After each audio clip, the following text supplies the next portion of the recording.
This is how the story began. Not with once upon a time, not in a castle or a faraway land, but in a living room where Willow Grimm sat in silence with her twin brother Jake as their parents told them the big news.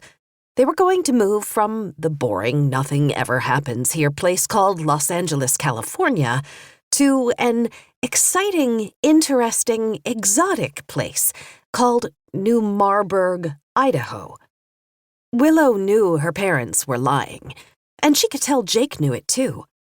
Their parents might find the move exciting and interesting, but Willow, who was almost 11 and loved books and art and music and sports, and Jake, who was 8 minutes younger than his twin sister and loved science and math and video games and facts, would not. The twins would find the move a little confusing, a lot scary, and hugely inconvenient. Willow would be leaving friends, never-ending sunshine, and the beach. Jake would be leaving the city library with its gigantic mobile of the solar system, and the reference librarian who had a tattoo of a bull on his forearm, and when he made a fist, the bull looked like it was kicking. The twins would be leaving the mall, where there was a shop that made the best soft pretzels in the world, and let you choose between cheese, mustard, or 7 different hot sauces to dip them in. They would be leaving everything. The parents were selling this move as a fairy tale, a once upon a time that would lead inevitably to happily ever after.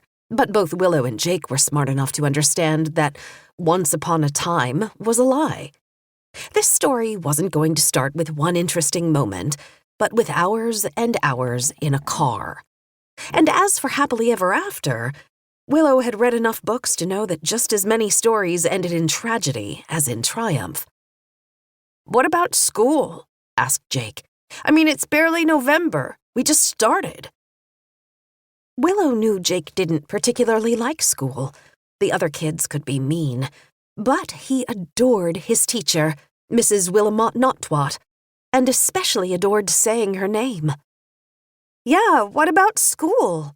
asked Willow, because though she didn't really love school either, she couldn't think of anything better to ask in the moment, and didn't want Mom and Dad to think she was on their side.